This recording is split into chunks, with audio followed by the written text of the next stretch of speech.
الصلاة ومما رزقناهم ينفقون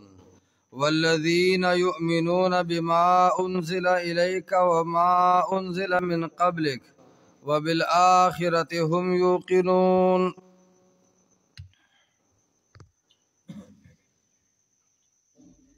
سورة البقرہ اولا حصہ اور بیا اولنی باب شروع اغا دریو ڈلو نای دا اول ڈل ذکر کو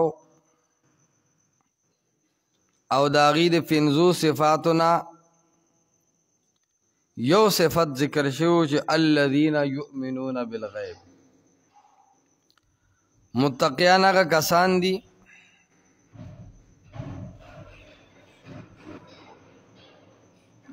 چی اغی ایمان لری پا غیب باندی. عقیدہ بے سمئی دا اصلاح عقیدے مسئلہ وا. داغین بعد دا اوسو دویم صفت ذکر کی چی دا دے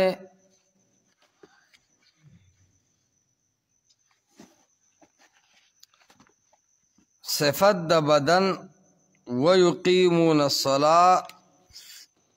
متقی و نشان دار چی دے با دا مونس پابندی او پا مونس باندے با انتہائی نظر ساتی اور د خپل مونس دے با خیال ساتی. ویقیمون الصلاة، ویقیمون او پابندی کی دا متقیان با الصلاة دا منزو ومما او بازی دا اغمالنا رزقناهم چی ورکڑ دی مونگ دی متقیانو تا ینفقون خرج کی بے دی پلار دا اللہ کی ینفقون فی سبیل اللہ بلکہ ینفقونہو فی سبیل اللہ. ویقیمون الصلاة دا منز پابندی بکی. اقامت الصلاة یوسو معنی علماء کی. تفسیر ابن کثیر دل تڈیر معنی ذکر کری دی. ابن عباس رضی اللہ تعالیٰ عنہ دا اقامت الصلاة معنی کی اتمام الرکوع والسجود والتلاوت والخشوع والاقبال علیہا فیہا.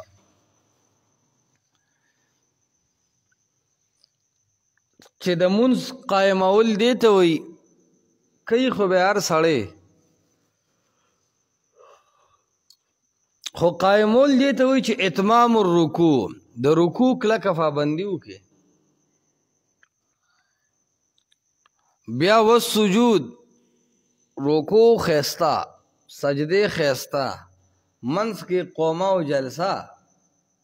دا دی سیزن خیال ساتے والتلاوت والخشوع والاقبال علیہا فیہا. تلاوت مزیداروں کے پکے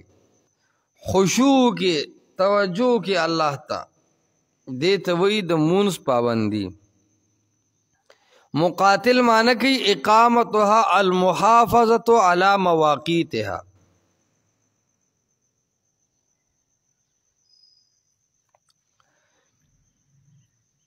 چی دا مونز حفاظتو کی دا منز خیالو ساتی علی مواقیتها پخپل وقتونو باندے. دا منز دا اوقاتو بڑیر زیاد خیال ساتی. زا اکثر ملگرو تواما چی زمون دا احناف فرونو دا مازیگر منز مونگ دمر لیٹ کو چی پاک ما خامتے ورسو. علن کے احناف علماء کے عبدالحی لکنوی رحمت اللہ علیہ پدے مسئلہ باندے باس دیر کڑے دے او ځان له زړه کړهولی دی چې د مازیګر دا مونځ دا لږ د وخته کوه او دې کې ډېر زیات ایسارېږه ما چې دا یو څیز تا کې خو د مثال یو لیش دی نو دا یو سورې خو د ده اصل شو یو د ده مثل شو بس چې د دې اصل نه علاوه څنګه یو مثل شو نو د مازیګر مونځ کوه مازیګر مونځ کوا. دا د ټولو نه بهتره خبره ده. حرم شریف عمل هم په دې دی. نور هم ډېر علما مختلف مذاهب والا آرا او نظریات والا هغوی د دې خبرې خیال ساتي چې د مازدیګر مونځ دې د وخته وشي. او مونږ وایو چې د دې یو څیز نه علاوه د اصل نه علاوه 2 سورو برابر شي، مثلین ورته وایي. حال دا ده چې د مثلینو باره کې هېڅ صحیح حدیث نشته. دې د وجې نه د مونځ اقامت یو دا دی چې ته مونځ په ټایم باندې وکړې، او کله چې د مونځ په ټایم وکړو نو دا شو ویقیمون الصلاة، د مونځ پابندي. التعلیق الممجد کې عبدالحی لکنوي صاحب په دې خبره بحث کړی دی اوږد، او دا خبره کوي چې د مازدیګر دا مونځ د وخته کول غواړي. د ماښام مونځ دی بس خو چې بانګ وویلی شو نو ګوره مونږ یې چې لیټ کوو نو بیا یې دومره لیټ کوو چې بیخي د سنت مخالفت پکې راشي. لکه ماښام مونږ لیټ کوو نو څنګه یې لیټ کوو؟ مازدیګر مونږ لیټ کوو که نه، نو نیم ماښام ته ورسو. پوه شوې؟ نو د ماښام هغه مونږ د وخته کوو نو څنګه یې وکړو؟ خیال مو کړي دلته کې اذانو کې اک اذان والا کس لا صف ته نه رسېدلی چې بل اقامت شروع کړي، فوراً اذان پس اقامت مکروه هم دی. کم از کم 10 منٹ خو فرق وساته، دومره خو فرق وساته چې د دې محلې دا خلک جومات ته راشي که نه، دومره فرق خو وساته چې اذان کوي ته د کوره روځې چې راځې نو رکات به جانعالم کړي. هلکه نه دومره صبر خو وکړه که نه.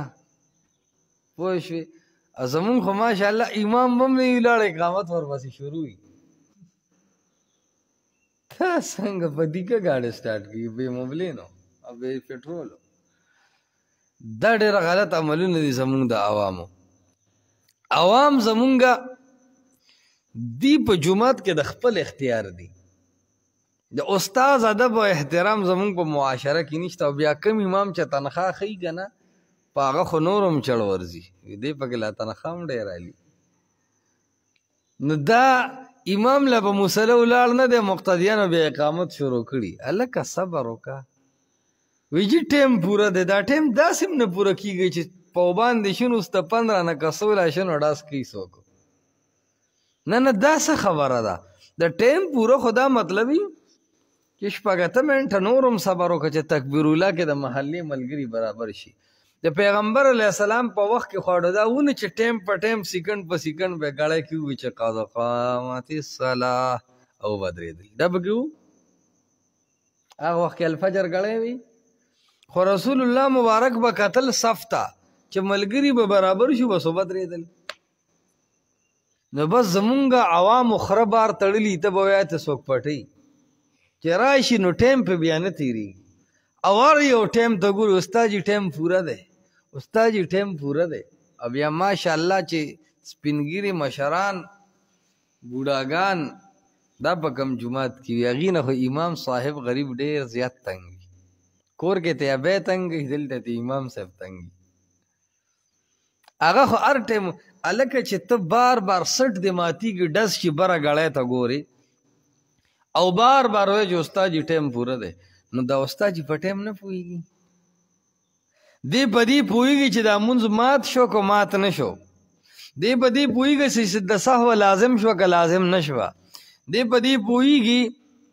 چې رکات اوږد کم که لنډ کم، دی په دې پوهېږي که دومره پورې غلط شم نو سجده سهوه به څنګه کوم، په دې باندې پوهېږي چې ته پیدا شوې تا ته بانګ ووې، په دې پوهېږي چې ته مړ شې په تا خاورې واړوي په تا بیان وکړي، په دې هر څه پوهېږي. او دا ګیس په دې نه پوهېږي چې ټایم پوره دی که نه. نه نو لکه انصاف پکار دی که نه، د عوامو له هم خو د خپلو امامانو سره ډېره ګزاره پکار ده. دا خو ښکلي ښکلي امامان دي ماشاءالله، پلاستیکي کمزوري کمزوري دي غریبانان. او څه پې بوډا صاحب او حاجي صاحب غوسم شروع کی او کله کله ورته وایي تنخواه خو په ټایم ولې وي، منزله په ټایم نه راځي. نو هغه امام غریب هم وایي چې یا ربه دا کم ضلالت ته دې تړلی یم. پوه شو که نه؟ امامان او تنخواګانې زمونږ څه تنخواګانې، خو بس الله دې خیر وکړي. نو عرض دا دی چې د امام او د مقتدیانو خو یو ښکلی ژوند پکار دی. ته ګوره د هر امام نیمو مقتدیانو سره نه لګي او د هر مقتدي د خپل امام سره نه لګي. دا حال دی نو کور کې به په شیشه باندې چرګ نه تختی خو دلته امام ته په تماشه بوډ راخي. هغه امام ته چاوي چې استاد ته دا دعا نه پس مون نه پس مخ راوړی دعا کې راته څه وی زم چې یا الله دا څنګه خیر او شرم ته څه دي کینولې هم دقسې دی شرم ته کینې وی بیا څه بیا وم چې څومره تنخوا زما ده یا الله دې ټولو له صرف د دې برابر ورکړي. بیا ورته وی تاسو کې کم سړی دې خبرې ته تیار دی چې دا کمه تنخوا زما ده الله دې تاسو له هم دومره پیسې درکړي سیوا نه. نو وی په کومو پیسو چې تاسو د دې نه راځي چې الله یې تاسو له درکړي نو تاسو بیا ماله ولې راکوئ. پوهېږئ په خبره کله کله امام وی 5000 روپۍ د تنخوا هغه هم شاټ شوی د ایله نشته حاجي صاحب به وي غنم او جوار خرڅوي بیا به راکوي نه غریب که چې ته اسم بډه ګرۍ منګوړه ورته ختري نو مولوي صاحب داسې کته به راګوري چې لکه جوړ 5000 یې راوباسي. نو عرض مې دا کو چې یو خو د منځونو دغه حال دی یو د جماعتونو د ائمو دغه حال دی خو مقصد دی باب کې دا دی ویقیمون الصلاة پابندي به کوي د منځونو پابندي به کوي د منځونو. نو د منځ پابندي دې ته وایي چې د اوقاتو خیال وساته. نو ما ته وګوره د مازدیګر صحیح ټایم کم دی صحیح ټایم دا دی چې د هر څیزو سورې مثل شو یو لیش مسواک ته ودرو نو دا یو لیش خود دا اصل شو کنه چې یو لیش ته سیوا شو نو بس مازدیګر مونځ کا. دا د عبدالحی لکنوی رحمت الله علیه اهل حدیث نه دی وابی نه دی ستاسو په اصطلاح کې حنفی عالم دی څه دی حنفی عالم دی عبدالحی لکنوی رحمت الله. تعلیق المجد ګور هغه وی انصاف دا دی چې د مثل روایات صریح دی او د مثلینو روایات او اخبار د بی بنیاد دي دی کې عقلیاتو نه علاوه هیڅ شی نشته. دی دا یو خبره کوي چې د مازدیګر مون نه مخکې بعد خو نفل نه کیږي کنه نو موږ د مازدیګر ځکه ډېر لیټ کړی دی که څوک مخکې نفلونه کوي ودي کې بیا خو هسې هم نه کیږي نو دا چې په خپل ټایم وکړي نو دا نفلونه له ټایم نه مخکې نه کیږي یا دا خلک په دې نفلونو دومره ماین دی چې تا د هغې لپاره فرض راوږدی یا د دې نفلو مقام دومره زیات دی چې تور پسې فرض ورکه شي. پیغمبر علیه السلام فرمایلو د منځونو باره کې دا قاعده وره افضل الاعمال الصلاة فی اول وقتها افضل په عملونو کې دا دی چې منځ په اول وخت کې کوه چې مرګ در باندې راشي خو چې پته ماسپښین لازمي چې د ماسپښین منځ دې ورسره کړي. نو زمونږ د دې معاشرې ځینې داسې بدې جوړې شوي دي که ته ووایې چې هلکه د مازدیګر ټایم د سنت موافق کوئ دا رایه په احنافو کې د علامه عبدالحی لکنوي رحمت الله علیه هم ده او احادیث هم دې ته قریب دي. نو زر به دوست کمنټ شو کې چې دا خو جوړ اهل حدیث دی علن کې دا د اهل حدیثو مسله نه ده. مونږ خو تاسو ټول مسلمانان یو الحمدلله قرآن زمونږ آخري کتاب دی که نه دی د پیغمبر علیه السلام زمونږ لیډر او رهنما دی او که نه دی چې د پیغمبر علیه السلام خبره مونږ ته راورسېده نو دې کې بیا د پنجپیر او د دیوبند او د بریل او د اهل حدیث څه خبره ده دا زما د رسول الله صلی الله علیه وسلم خبره ده د هغه وینا او د هغه حدیث دی زما په عمل دی که څوک موافقي که مخالفي. نو زمونږ دپاره مدار د پیغمبر علیه السلام حدیث پکار دی د خلکو طعنونه او د خلکو آرا او نظریات نه دي. خنو دا خو د مازدیګر خبره شو د ماښام سو د ماښام مون نه بعد دومره وقفه وکړه چې دا محلې والا راشي. پیغمبر علیه السلام په وخت کې و پکې صحابه او نفلونه وکړو خلک به برابر شو د ماښام مونځ ته به ودرېدل. ماسخوتن مونځو خیر دی هغه لیټ که که نه نو د هغه خو خېټه اوږده ده که نه ماسخوتن مونځ خو تر ډېر ناوخته پورې کېږي که نه نو ډېر ډایرک مه کوه ماسخوتن مونځو لیټ وکړه. پیغمبر علیه الصلاة والسلام یو ځل ناوخته راغی صحابه ورته په تمه ناست وو پیغمبر علیه السلام چې د ماسخوتن مونځ ناوخته وکړو نو ویې فرمایل که په امت مې ګرانه نه وه نو ما به ویلو چې ماسخوتن لیټ کوئ ناوخته کوئ. بیا د سحر مونځو دا روایات په دې کې دواړو جانبو ته دي چې اسفار بهتر دی او کنه تیاره کې خو دومره رڼا تم د سارې مونځ مه راوله چې بیخي پوهېږي چې دومره نور سیره والې ده او ستا له آخري رکات شروع وي لکه ډېرو ځایونو کې داسې کېږي نه مناسب تیاره کې وکړه ها دومره تیاره کې مه کوه چې خلک راتلی نه شي خو چې کله صبح صادق رڼایي راله بس بیا مونځ وکړه. نو زمونږ په دې علاقو کې د سارې د مونځ طریقه دې لیدلې بانګ چې ووایي څومره منټه ناست یا سړی کوږه نیخ کېږي مړه ګنټې پورې سړی ناست دي 45 منټو پورې دومره فاصلې د مونځو او د بانګ وي 15-20 منټ فاصله وساته بس مونځ وکړه ښه. نو بیا راشه د ماسپښین مونځ ته ګل مې ماسپښین مونځ کې په د جمعې د لنډې لنډې ورځې م لیدلي دي د جمعې په هغه لنډو لنډو ورځو کې دلته په کم 2 بجې مونځونه شته هلکه سړی وایي چې هغه ټایم 12 بجې 12 بجې مونځ کوه خبره ختمه بیخي لنډې ورځې په دې ورځو هم 1:30 ته مه رسوه 1 بجه مونځ کوه په باندې یوه وکړه. نو عرض دا دی چې د مونځونو د اوقاتو به خیال ساتي ویقیمون الصلاة پابندي به کوي دي د مونځو او د مونځ پابندي څه ته وایي د مونځ پابندي دې ته وایي چې ته د هغې د هر رکن پوره خیال وساته او د اوقاتو یې خیال وساته ویقیمون الصلاة پابندي کوي او بیا مونځ چې کوې ډېر آرام آرام سره یې کوه ډېر ښایسته ښایسته انداز سره یې کوه. مونږ یو ځل یې طالب علمۍ کې روانو نو یو لار کې یو جومات کې یو بوډا پسې مونځ وکړو نو هغه وخت کې هغه بریلوي مکتب فکر طلبه و مونږ سره ناکسانه وي چې دا مونځ دوباره کوو دا سړی مونږ ته اهل حدیث ښکارېده نو ما هغه یو ته وې تا ته څه پته ولګېده چې دا اهل حدیث دی وي دا مونځ دومره په آرام آرام په مزه مزه کو وایي دا ما ته د دې دلیل ښکاري چې دا حنفي المسلک نه دی. نو ما ورته وایي ته الله دې غرق که نو دا مونځ د اهل حدیثو مونځ دی که دا مونځ د مسلمانانو مونځ دی چې د مسلمانانو دی نو خو هر چا چې په ښایسته طریقه وکړو مدح یې پکار ده که مونځ دوباره کول پکار دي. دا ځینې عملونه مونږ دې ته وقف کړي دي چې دا چا وکړل دا به اهل حدیث نه ولې مونږ د حدیثو دشمنان یو د دې خو دا مطلب دی چې مونږ به په حدیث عمل نه کوو که کوو به پې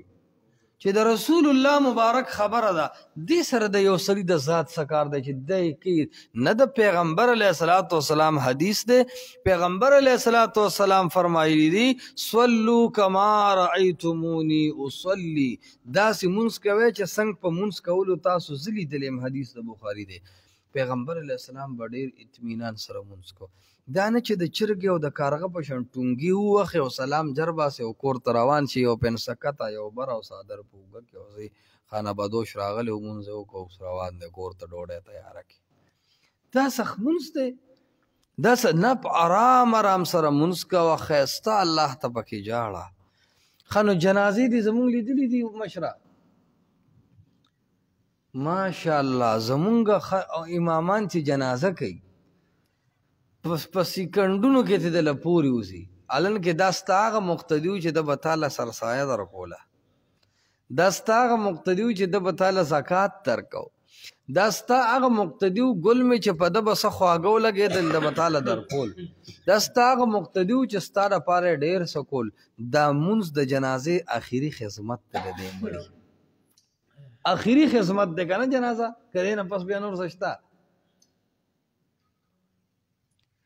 اخیری خدمت دا متعلقات د جنازې دي که نه قبرګې سه اوس ګوره روره دا جنازې چې څومره په منډه کېږي که نه الله اکبر الله اکبر بس ویځئ داسې په مزه مزه په آرام آرام جنازه پکار تاسو وګورئ انشاءالله دورې حدیث ته بلل شه د احنافو عالمانو مسلک دا دی چې په جنازه کې فاتحه ووایه فاتحه هغه بیا یو اختلافي مسله ده چې په نیت د ثنا به وي که په نیت د دعا به وي هغه جنگ ته مزه خو فاتحه د الله د پیغمبر د اصحابو طریقه ده پکې ووایه الله به اجر درکړي. بیا موږ ته صرف یو دعا نیم یاده ده، اوږدې اوږدې د دعاګانې دي د جنازې، یادې دي درته؟ ماشاءالله ماشاءالله. نو د جنازې اوږدې اوږدې دعاګانې دي هغه پکې ووایه. نو که نن سبا د جنازه اوږده کړه حضرت ګل به ته صرف په دین یې اوږده کړه چې د پیغمبر علیه السلام طریقه ده، تا پسې به ټول اواز کوي چې دا وابي شوی دی، غیر مقلد دی، اهل حدیث دی. ته به هیڅ نه یې، تا به په دې حدیث عمل کړي چې د الله پیغمبر ویلي دی چې فاتحه پکې ووایه. احناف عالمان قایل دي چې ویې وایه، خو زه ته یې پکې ووایه. خلک به درته وایي چې هلکه جنازه دې کوله که ترېشر دې کوم، ډبډبیه ده د څه دومره اوږده جنازه وکړه. همدقه هلکه دا خو د الله د حبیب طریقه ده، ښایسته جنازه پې وکړه. ګوره ته چې یو سړي سفارش له لړ شي او ته وایې لکه د سړی مې راوستی دی، بس تا خبره وله وکړه نور غره به ومه تنګوه را تنګوه مه، قسم په خدای دې په ایمان جړالی دې راوستی دا کار منې نه، بس چې سبا دې دا کار کړي زه دنه لاړم. هوا دې ورته پرېښوده. ته چې لړ شي د خط یاره چاړه به هغه دې مری ته ونیسي پورې به یې دې وباسي چې دا دې راوستی څه شي او سفارش له د خو د مزغو دیني میسې جوړ کار پرېښی و. هلکه په طریقه داسې نو دا جنازه د الله دربار کې سفارش دی، دا خو ته هغه خبرې کوي او بیا پکې مونږ منګړت درود هم وایو کما صلیت وسلمت ورحمت وترحمت الی آخره. دا درود شریف په څه کې دی؟ حضرت ګل وایي چې تاسو یاره جنازه کې وایي. دا څه کې دی؟ ماشاءالله دا مه وایه. فتاوی حقانیې لیکلي دی د ځینې خلکو تورات. تعلیم الاسلام د مفتی کفایت الله لیکلی دي چې بیا هغه درود ووایه کم چې په مانځه کې وی درود ابراهیمي په جنازه کې ووایه. نو چې نو څه خو پکې هغه الفاظ وې او څه په داسې انداز وکړي چې بس د بخلو نه وي. الله وایي که بخم یې اوسې نه بخم چې داسې سلنډر یې در پسې ولاړې دي. نو عرض مې دا دی ګل مې چې دا جنازه درخواست د رب ته ولاړې، ای رب زمونږ دا مرده ډیر ګناهګارو ته وبخي. الله ته جړا وکړه، فریاد وکړه. نو جړا او فریاد په 34 سیکنډ کې کېږي که لږ ټایم غواړي. بس دون بلا دعاګانې دي دا زده کړې. په خپل مور او پلار خو به جنازه کوی که نه؟ دا لږه ده چې په خپل مور او پلار هغه جنازه وکړې کومه چې د قرآن او د حدیث طریقه ده. چې بدعتي ملایې پې وکړي نو نیم پلار دی په دې غرق کو، او چې بیا په 120 سپیډ کې روانې پې وکړي نو نیم دی په دې غرق کو. نیم هغه ځان په نسوارو سګرټو غرق کړه او نیم دا په مولا او په جنازه غرق کو. نو زه تر اخره به ښه مزېدار ګرم شاټونه خوري. هلکه جنازې خپلې برابر کې. تاسو چېرته دا مشکات شریف کولاو کې دې کې کتاب الجنایز ته راشئ، هلته تاسو وګورئ صلات اخر کې ځنې کې وګورئ، هلته د پیغمبر علیه السلام بلا دعاګانې ذکر کړي دي چې په جنازه کې د الله حبیب ویلي دي. دا زده کې دا وایه د مقتدیانو باندې د مسلمانانو په مړو باندې، په دې سره الله رب العالمین ډېر اجر. نو عرض مې دا کوو ویقیمون الصلاة، پابندي کوي دي د مونځ. د مونځ پابندي دې ته وایي چې ډېر په خشوع خضوع سره وکړه، ډېر په طریقې سره وکړه او په شوق یې کوه. نن سبا مسلمانان به مونځ تم ډېر په زور راړی. دا د دې هغه نرم او پاسته عبادتونه د مونځو د قالین عبادت دی. د قالین دا پوس عبادت مسلمانان داسې په زوره کوي. الله دې نه کړي که دی له امیر المؤمنین د جهاد حکم وکړو چې دی به کیړی کم ترخي نیسي. زه هم چې د مولا نه به هم دا پټکي لاس کې نیولي منډې به وایي. الله بندګانو دا مونځ ډېر په مینه او محبت پکار دی چې جج سره د ملاوېدو کم ورځ او کم تاریخي په هغه ورځ ځان صفا کې څنګه یاره که نه صفا کې. جانعلمه ویښتو کې منګه سړی وي که نه وي چې غټ سړي سره ملاقات کې. هلکه څنګه خرچه سړی په ځانو کې که نه وي یاره پلان کې خان سره ملاوېږم. نو دا ستا رب سره د ملاقات او د ملاوېدو ټایم دی. ښایسته لباس کې پوره په توجه درېږه. دا نه چې دومره د توجه په مونځ کې خراب وي چې هغه مونځ کې اختلاف شو، چا وی 4 رکعاته شوي دي، چا وی 3 رکعاته شوي دي. هغه یو وی جنګ پې مه کوې، رکعتونه 3 شوي دي. امام صاحب ورته وی څنګه؟ هغه ورته وی چې زما 4 دوکانه دي، په هر رکعت کې زه د یو دوکان حساب کتاب برابرومه. زما 3 دوکانه وشو، زما 4م دوکان څه شو؟ وی رکات د لا خوړلې رکات پوره کړه چې زه دا حساب کتاب وکم هغه به بس ته د خبره ټول نه ټیږي چې رکات پاتې شوی د زمونږ د مونځ دا حالي په زوره به د عوام مانځه ته راوباسي کني دا د مونځ په حقله کې دي نه پوهېږي ماشوم ویلي بابا ورته وی بچې ته د الله نه څه سوال کوي زه خو د الله نه سوال کوم چې زمونږ د جومات د لوډ سپیکر خراب شي بابا ورته ولې وی چې لوډ سپیکر سمي او بانګ اواز واورو نو مور راته وی چې شا به مخ خلاصو که اودس چردامو که ځان جومات ته رسوه نو وی چې دا اواز ختم شي نو زه به بیا وایم چې بانګ اعلان نه دی ویلی وی چې ټایم تیر شي بیا ورته وایم چې اوس پیسه کې اوس خو هم ټایم تیر دی نو داسې او ګوره پخوا دا طریقه وه چې د عوام ډېر بې علمازه وو نو دا به په زوره د مولانو مونځ له راوستله یو ځای کې چېرته کلي والا تلي نو سړي ته یې وی چې زمونږ امام شه هغه ته تنخواه به څور راکوې نو وي دومره تنخواه به درکوو هغې وی ډېره ښه ده چې لاړو به خلک زمیندار و دی چې د سارې مونځ له لاړو هېڅوک نه و نو کټ یې ځان پسې ودره اقامت وکړو دا غرب غروب یې شروع کړو هغه هم داسې مقتدي و چې روکو سجده پکې نه وه خو زه د خپل کار وکړو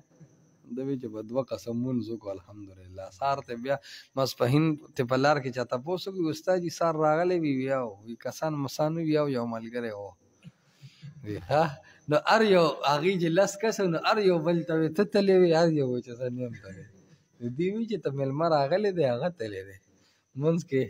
چې بیا استاد جي ته وی څوک و نو هغه ورته وی زه بیا به ګورو نو مازدیګر چې ټول رالل نو استاد جي ورته وی دا مېلمه خوا کې دا هغه سارانې مقتدي دی نو هغه به خلکو مونځ نه کو بل ځای ته امام تللی نو هغه چې کله امام کو نو هغه ګل مې داسې حساب چې خلک مونځ له نه راته نو دا امام په یو پسې وګرځېدو چې زه مې امامتی له راوستم اوس تاسو په خپله مونځ له نه راځئ هغې ورته استاد جي خفه نه شي مونږ یو زمیندار دلته بچکچ ماته اوس خوابوی رانځي خټ اوس ښایي جامې دا مونځ ګران نه دی دا خو مونږ دې ځای په دې پول هم کولی شو مسله ټوله د اودس نه روانه ده اودس راته ګران دی چې سوچ وکړو نو هغه بیا راشي نیم دین دي ته اسان که کیدای شي په دې د سړي زامن شي هغه ورته وایي تاسو یې بیا اودسه کوئ وروره خو چې بل ورځ استاد جي بانګ وي نو دا کودالې او دا رمبي او دا لرونې لاس کې نیولي دي جومات کې ګوټ تیخي دي دا ګپ شپ شروع دی پسخا جامو کې په صف کې ناست دي څنګه لکه بچکچ دې مات کو که نه وایي ما خو مات کا بل وایي ما خو نن ورته دوایي اچوله وي نور به نه کېږي یا بل وایي زم په ګوټ کې لګیا یم استاد خو هغې خیر چې دا مې څه جوج ماجوج را دننه کړه نو وایي یو 2 میاشتې خو هغې ډېر صفتونه کول بار وروره اصل استاد خو اوس راغلی دی وایي وي اودسونه یې معاف کړل وي دا نور خلک وایي چې علم ترقي وکړه وي زمونږ هم په اودسونو بیړه غرقه کړه وي تاسو وایي چې علم ترقي وکړه خلکو به یاره استاد دی هم دا دی د اوبو هغه ټینکۍ هغه دوچه کې شین واښه وشو دومره چا اوبه نه استعمالولې وایي د امام جون خو لنډي خلک وایي 3 کاله د امام جون دي اول کال محبت 2م کال نفرت او 3م کال رخصت نو چې امام تللی دی بل امام یې راوستلی نو چې بیا هغه څنګه بانګ ویلی دی د هغه ربارو خلک خو د مونځ عادت شو نو هغه چې خلکو ته کتل چې دی خو د پټي کې دغه ځای نسوارو مو غورځوي متیازې موږ یې بوټ پراخ کې دلته نیت وتړي چې دا څنګه حساب کړي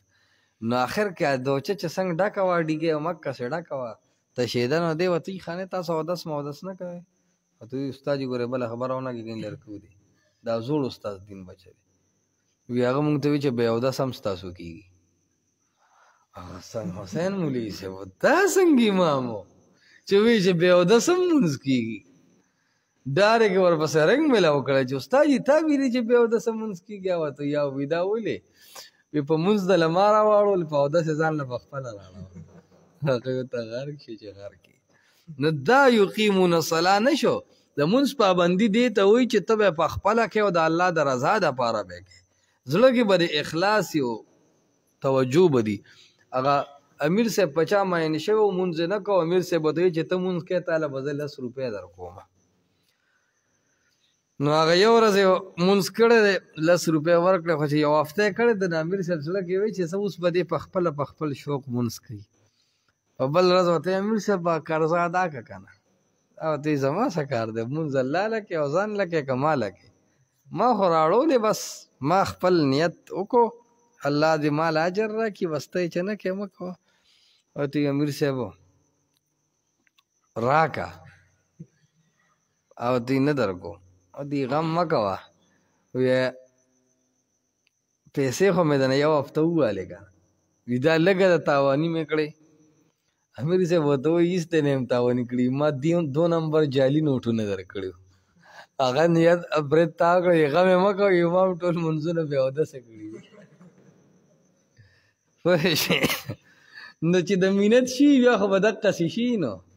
ویقیمون الصلاة معنی دا ده چې د مونځ به پوره پابندي کوي د هغې د پوره احکاماتو او د الله د حبیب طریقې ته وګوري مونځ به هغسې کوي نو د مونځ پابندي اهم شی دی دې وجه نه ګوره پیغمبر علیه الصلاة والسلام فرمایلي دي من ترک الصلاة متعمدا فقد کفر چا چې د کس ته مونځ پرېښود دی کافر شو کتاب الصلاة ځان لوالی دا یو کتاب دی د علامه ابن قیم رحمت الله علیه کتابونه چې په یو موضوع د شیخ الاسلام ابن تیمیه او د ابن قیم رحمت الله علیه ملاویږي نو د بل چا مه اخلي د دې کتابونو کې خو یو دی مسله من و عن بیان کړي بل د شیخ الاسلام او د ابن قیم رحمت الله علیه په کتابونو کې کمال دا دی چې تعصب به پکې نه وي ډلهبازي او جنډا او تنظیم پرستی او شیخ پرستی او اکابر پرستی او کتب پرستی به پکې نه وي مسله به په انصاف بیان کړي رد به په اعتدال کړي تحقیق به اعلی کړي جانبین او دلایل به راغستی محاکمه او فیصله به ډیره په انصاف کړي بل د شیخ الاسلام ابن قیم ابن تیمیه رحمت الله علیه په کتابونو کې فایده او کمال دا دی چې ته وګورې او نیمه ګنټه او ګنټه ولا ورکې ستا ټایم قیمتي شو ضایع نه شو ځینې کتاب کې دومره لټر پټر کړي چې ستا د ټایم اکثر ایسه ضایع کوي د شیخ الاسلام دی کتابونه به ستا وخت نه ضایع کوي بل پکې غټ کمال دا دی چې په کومه مسله بحث کوي من و عن A to Z الف نه تر یا هغه ټوله مسله راخلي ستا به بیا بل کتاب ته حاجت راځي نه مسله پوره راخلي دې د وجه نه چې په یو مسله د هغې کتاب وګورې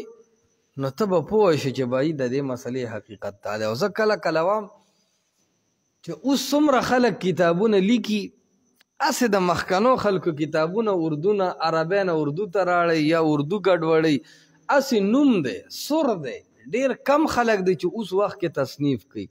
بلکې زه چې مخکني تصانیف هم ګورم کتابونه شیخ الاسلام ابن قیم رحمت الله علیه او شیخ الاسلام ابن تیمیه رحمت الله علیه لیکلي دي په خپل عقل په خپل سوچ په خپل علم په خپل فهم داسې عجیب قلم استعمال کړی دی چې ستا به عقل وخوځي ډیر ښکلی انداز غلاګانې پکې نشته رستو ټولو خلکو د دینه غلاګانې کړي دي د تصنیف چل خلکو ته دي دواړو ښولی دی استاذ او شاګردو او ډېر خدمت د الله د دین کړی دی او ټول قلم د توحید او د سنت رد د شرک او د بدعت او د احادیثو د خدمت لپاره قلم استعمال کړی دی زه هم د شیخ الاسلام دی قلم به په هغې تاوان نه دا به الله د هغې د جنت ته د تلو ذریعه جوړي ډېر ښکلی قلم یې چلولی دی نو کتاب الصلاة کې علامه ابن قیم په دې خبره کړې ده ګل مې چې چا مونځ پرېښودو دی پې کافر کېږي څه پې کېږي امام ابو حنیفه رحمت الله علیه خو تعویل کوي هغه وایي چې کافر نه شو خو کفر ته ورنږدې شو کفر ته ورنږدې شو خو ظاهر د حدیث وایي چې من ترک الصلاة متعمدا فقد کفر چا چې قصدن عمدن مونځ پرېښودو دی کافر شو شو نو تاسو چې ځان له دا خبره مخې ته کوي چې په مونځ پرېښودو زه کافر کېږم بیا به سړی مونځ پرېږدي په پوله به یې کوي خو کوي به ځان له به یې کوي خو کوي به او دې کې به هغه سړی هم ویښ شي چې هغه ښه بېغمه اوده دی ماله خوب راغلی ته پاسې و هغه د خوبه نه اوچتېږي الکه طالب علم اور عالم کې څنګه دومره سستیا راشي چې داسې عمل کې طالب او عالم سست شي چې هغه عمل د کفر او د اسلام منځ کې دایر دی، هغه مونځ دی. چې یو عالم ته پته ده چې په مونځ پرېښودو زه کفر دوزم، هغه عالم هغه په مونځ کې څنګه سستیا وکړي؟ دې د وجې نه مونځ طلبا علما په خپلو محلو کې هم د دې اهتمام کوي چې تکبیر اوله سره ځان حاضروي. دا خلک تاسو له ګوري چې د مونځ نه مخکې دی څومره راغی 2 رکعته نفل یې وکړو که ویې نه کړو، د دې ډېر غټ اهتمام کوي. او جوماتونو کې چې کم طلبا اوسي نو چې مقتدیان صف کې ناست دي او دې ښه بېغمه په ډډه اوړي روړي او روره وي، دا دویم پکې هم راته کولا وکړه، دا قرار خیږي دلته مونځ شروع دی، هلته دی جهاد کې مصروفه دی، سنګر کې اوده دی. نو لکه سوچ کوه چې دا څومره انتهایی د جړا خبره ده. دې سره د عوام د دین نه کافي متنفره کېږي. دي وایي دا علما طلبا طبقه د دین نه دومره لرې ده، نو وي زمونږ بچي خو بلا پرېږده وي. قسم په رب دی چې دا مونږ د دین نه دا خلک متنفره کوو. ځینې کارونه به یې د مجبورۍ نه د عوامو د حوصله افزایۍ دپاره کوې چې عوام ستا د وجې د دین نه متنفره نشي. نو موږ د دې خبرو خیال ساتو، پکار دا ده چې وساتو. انتهایی ګوره دا عوام دي چې دی په موږ تاسو اعتماد کوي، موږ مسلې ته مخکې شو دی راپسې مونځ کوي، موږ مسله کوو دا راته راشي کیني په ټایم چې دا زما او ستا نه دومره متنفره شي چې دی زموږ بیان ته نه راځي، نو بیا به د دیوالونو ته لګیا یو. د دې خبرو ګوره کافي خیال ساتل. ويقيمون الصلاة او پابندي کوي د مونځ او صلات په مسله کې منکرین حدیث یو معنی کوي. هغې وایي صلات په معنی د اقامت الدین دی، هغې دا اصطلاحي مونځ نه مني. ته ورته ووایه چې د دې نه مراد دا اصطلاحي مونځ دی نه دی، نو بیا د دې آیت څه مطلب دی چې اذا قمتم الى الصلاة فاغسلوا وجوهکم، دغلته به د مونځ نه څه مرادي؟ فرویز نوم اوریدلی دی که نه، غلام احمد فرویز مرزا قادیانی ملعون، د دغه خلکو آرا ته وګوره، هغې وایي الصلات دې ته وایي چې د دین اعمال د دین شعبې پابندۍ سره روانې کا. وایي دا نه چې کته شه او بره شه، نو ته ورته وایې چې د دین شعبې روانې کا. نو بیا اذا قمتم الى الصلات څه مطلب دی؟ کله چې تاسو ودرېږئ مونځ ته، قمتم دا قیام څه شي ته وایي، او فغسلوا وجوهکم وایدیکم بیا سره پاره دی. بیا د دې آیت څه مطلب دی چې کله تاسو د جمعې مونځ ته ودرېږئ یا د جمعې اواز وشي نو فصحوا الی ذکر الله وذروا البیع، د جمعې په ورځ هم آیا بیا د دیني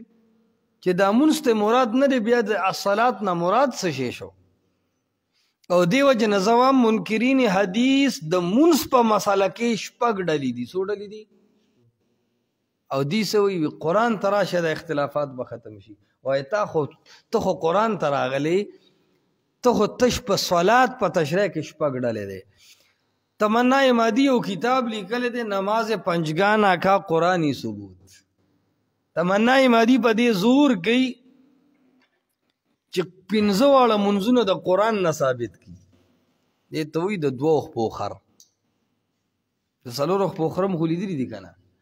چې د تمنا مادي کتابونه وګورئ تاسو به ووایئ چې د 2 خپو خره پکې هم شته.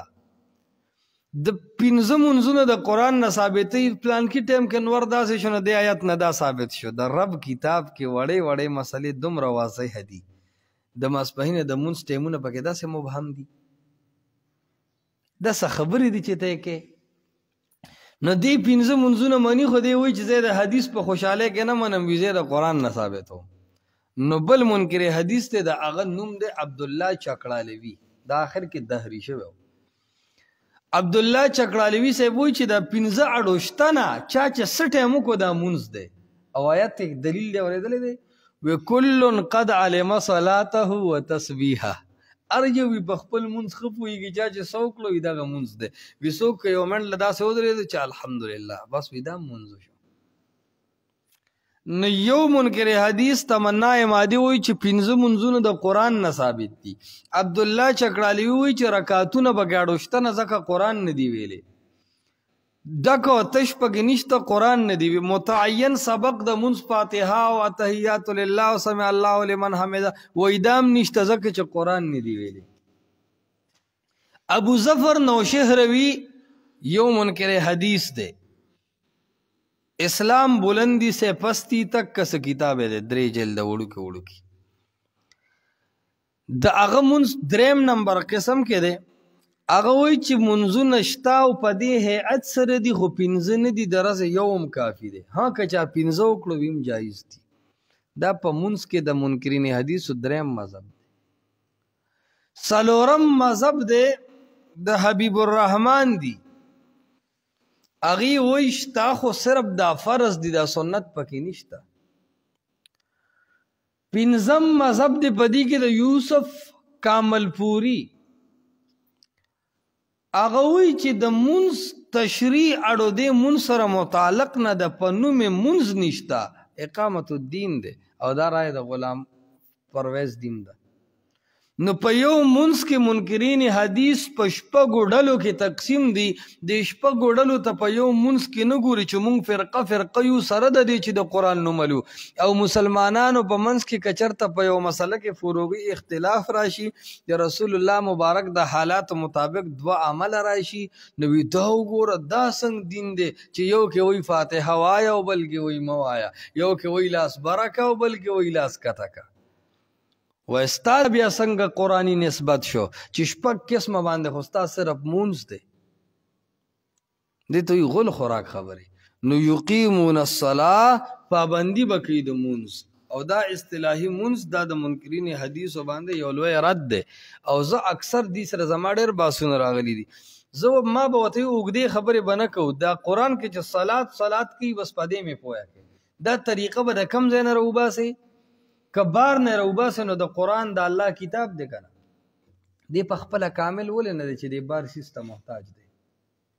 اول خبره خدا ده. دویم چې روباسه نو تا ته خو وایي چې قرآن د احبار ژوند ځواني دی صرف قرآن یقیني دی نو دا یقیني کتاب دی په خپل مسلو کې د خپل عمل کولو کې ځواني سيزونو ته ولې محتاج دی. منکرین حدیث سره چې کلم باس کوي د دې د بحث ډیر اصول دي خو یو اصل ادم یاد ساتي چې دې د صلات په تشریح کې راټینګوي چې دا په قطعي طریقې ته رسوي او ځوان به د صلات نه وباسي د دې هر لار به بیا بنديږي. نو عرض مدا کو د مونږ بارکه دا یو څو خبرې چې پکار دا په دې باندې تاسو سر خلاص شي